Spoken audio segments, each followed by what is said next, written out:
4 महीना प्लस हो गया है। चमार के बेटा को अम्बेडकर जयंती मनाने को लेकर उसको गोली मार के हत्या कर दिया गया है, लेकिन यहाँ के बेशर्म थाना अध्यक्ष अभी तक ना ही कुर्की किया है, ना ही चार्जशीट किया है। यहाँ के थाना अध्यक्ष से बड़ा अयासबाज और दारूबाज कोई हो ही नहीं सकता। सुशांत सिंह राजपूत का जब मर्डर हुआ था तो पूरे भारत के सिस्टम और पुलिस प्रशासन रोड पर आ गया था। तो क्या फॉरवर्ड के बेटा को माँ को पैदा करने ज़्यादा दर्द होता है और दलित के बेटा को कम दर्द होता है? बहुत बड़ी खबर उत्तर प्रदेश के बाद बिहार से आ रही है, जहां गोल्डन दास नाम का वो आंदोलनकारी जो दलितों के लिए लड़ता है, जो पिछड़ों के लिए लड़ता है, जो मुसलमानों के लिए लड़ता है, जो बहन बेटियों के लिए लड़ता है, जो अन्याय के खिलाफ जंग लड़ जाता है, जो अन्याय के खिलाफ बोलता है और प्रशासन से लड़ जाता है, गोल्डन दास अब वापस आ चुका है।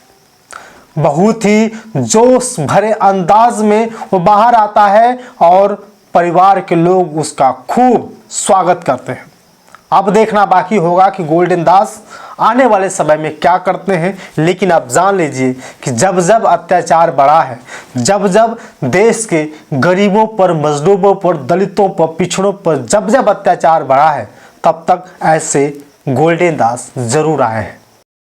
साथियों नमस्कार, मैं सत्यानंद स्वामी और आप देख रहे हैं सत्या एक्सप्रेस। जब जब दलितों पर, पिछड़ों पर और मुसलमानों पर अत्याचार होता है तो कोई ना कोई जरूर आता है। वक्त था जब माननीय कांशीराम साहब का, तब माननीय कांशीराम साहब आए। उससे पहले बाबा साहब डॉक्टर भीमराव अंबेडकर साहब आए और सारी यातनाएं झेलने के बाद सुंदर सा संविधान देकर चले गए। माननीय कांशीराम साहब आए और दलितों को इस तरह से जगाया कि बहन कुमारी मायावती जी की 4 बार की सरकार उत्तर प्रदेश में बना दी। लेकिन फिर भी दलितों पर जो यातनाएं हो रही हैं वो कम होने का नाम नहीं ले रही। आए दिन बहन बेटियों के साथ अत्याचार, दलितों के साथ कांड, आए दिन हत्याएं, पाप, रेप जैसी घटनाएं बढ़ती जा रही हैं। सारे लोग इसी सोच में पड़े कि आखिर सब कुछ तो बदल गया, इतिहास बदल गया, देश बदल गया, लेकिन दलितों पे हो रहे अत्याचार कभी कम नहीं हुए। इसलिए चंद्रशेखर आजाद रावण आए। उन्होंने आग तो फूकी, बिगुल तो बजाया, लेकिन वो पार्टी बना करके अपने ही बिगुल को शांत कर दिया। बहुत सारे लोग कहते रहे कि चंद्रशेखर आजाद रावण को पार्टी नहीं बनानी चाहिए थी, लेकिन सबसे बड़ा सवाल ये अटक गया कि अगर वो पार्टी नहीं बनाते तो संसद में मुद्दे कौन उठाता। आज बहुजन समाज पार्टी के पास सिर्फ एक विधायक है, सांसद एक भी नहीं है, तो आखिर कौन उठाता। इसलिए चंद्रशेखर आजाद रावण ने लोकसभा चुनाव लड़ करके वो दिखा दिया कि असल में बाबा साहब के चीज़ों को, माननीय कांशीराम साहब की बातों को कौन आगे बढ़ाएगा, दिखाने की कोशिश की गई। हर वक्त, हर समय जब भी संसद खुला तब चंद्रशेखर रावण ने दलितों की आवाज़ उठाई, लेकिन बहुजन समाज पार्टी पीछे रह गई।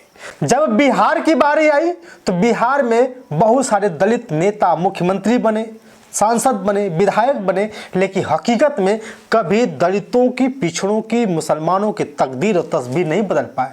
तो एक लड़का आया जिसका नाम था गोल्डन दास। साथियों, गोल्डन दास अब जेल से छूट कर बाहर आ चुका है। गोल्डन दास वही गोल्डन दास जिसकी शादी तो नहीं हुई, लेकिन उसे लोग शादीशुदा मानते हैं। वही गोल्डन दास जो हर बहनों को अपना बहन मानता है। वो कभी आंदोलन को आगे बढ़ाता तो कभी आंदोलन के लिए लड़ जाता, कभी आंदोलन के लिए जेल तक जाता। बहुत सारे FIR हुए, आपने उसके बहुत सारे वीडियो देखे होंगे, जो खुलेआम संविधान को हाथों में लिए धाराओं के साथ पुलिस प्रशासन से भिड़ जाता था। अध्यक्ष साहब इतना बड़ा हिजड़ा है, ये थाना अध्यक्ष के लिए साया ब्लाउज और चूड़ी में लेकर आए हो, ये बेशर्म थाना पहन लो, ये थाना अध्यक्ष का ब्लाउज और ये थाना अध्यक्ष का चूड़ी, जो साड़ी है, जो महिला का वस्त्र होता है, वो देखिए थाना अध्यक्ष हिजड़ा मुर्दाबाद। हिजड़ा था, बेशर्म था, भड़ुआ था। यहाँ के थाना जादू के रखल है, यहाँ के थाना फॉरवर्ड के जूठा चटने वाला जिसका साया ब्लाउज और साड़ी और चूड़ी में टांगा हो, ये हिजड़ा थाना आदेश पहन लेना। 4 महीना प्लस हो गया है। चमार के बेटा को अम्बेडकर जयंती मनाने को लेकर उसको गोली मार के हत्या कर दिया गया है। एक ऐसा मैटर जो उसकी जिंदगी को बदल दिया। जेल चले गए, लेकिन जेल से जब 2 साल बाद छूट कर जब बाहर आए तो जोश और गर्मी वैसी ही थी। जब पत्रकार ने गोल्डन दास से पूछा, जब आप जेल में बंद थे तो आपका साथ ना भीम आर्मी दी, ना ही बहुजन समाज पार्टी दी। आप क्या सोचते हैं? आप भी तो दलित ही हैं ना। तो जो गोल्डन दास ने जवाब दिया है, उस गोल्डन दास के जवाब को सुनने के बाद ऐसा जी करता है कि उसको हजारों बार सैल्यूट करूं। चंद्रशेखर आजाद रावण जी से यदि पूछने गए थे कि लड़ाई लड़ाई मदद कीजिए कि नहीं, हम बहन जी से पूछने गए थे कि बहन जी हम लड़ाई लड़ाई मदद कीजिए कि नहीं, या उन लोगों को नेता नहीं आते जो लड़ाई हम लड़ रहे हैं, जो रास्ता जो हम चुने खुद से डिसीजन लिए हैं, तो फिर किसी का उम्मीद क्यों कर रहे हैं? बाबा साहब को तो उस समय दवा पानी और खाना पीना और बीमारी से मर गए चाचा को बेटा, उनको कितना दुख हुआ होगा, उनको समाज की मदद किया। गोल्डन दास ने बता दिया कि आंदोलन करने वाला व्यक्ति अकेला नहीं होता, उसके साथ बहुत सारे लोग हैं, लेकिन जब वो ठोकर खाता है, जब वो परेशान होता है, तब अकेले होता है, उसका कोई साथ नहीं देता।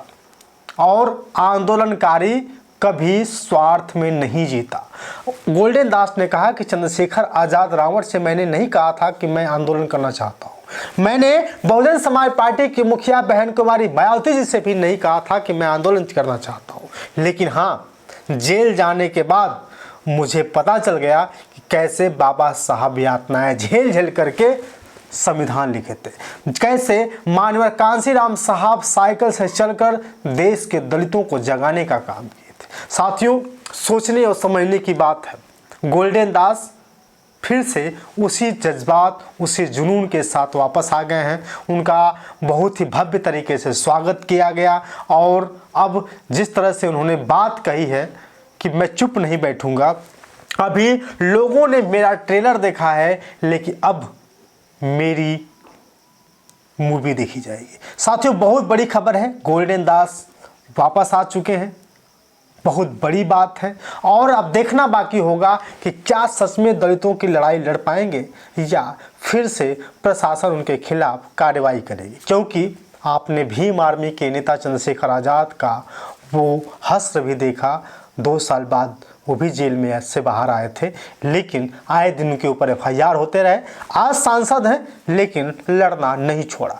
ठीक उसी तरह गोल्डन दास के बारे में देखना होगा कि आखिर वो क्या करते हैं। हाँ, गोल्डन दास नाम का वो आंदोलनकारी जो दलितों के लिए लड़ता है, जो पिछड़ों के लिए लड़ता है, जो मुसलमानों के लिए लड़ता है, जो बहन बेटियों के लिए लड़ता है, जो अन्याय के खिलाफ जंग लड़ जाता है, जो अन्याय के खिलाफ बोलता है और प्रशासन से लड़ जाता है, गोल्डन दास अब वापस आ चुका है। बहुत ही जोश भरे अंदाज में वो बाहर आता है और परिवार के लोग उसका खूब स्वागत करते हैं। अब देखना बाकी होगा कि गोल्डन दास आने वाले समय में क्या करते हैं, लेकिन आप जान लीजिए कि जब जब अत्याचार बढ़ा है, जब जब देश के गरीबों पर, मजलूमों पर, दलितों पर, पिछड़ों पर जब जब अत्याचार बढ़ा है, तब तक ऐसे गोल्डन दास जरूर आए हैं।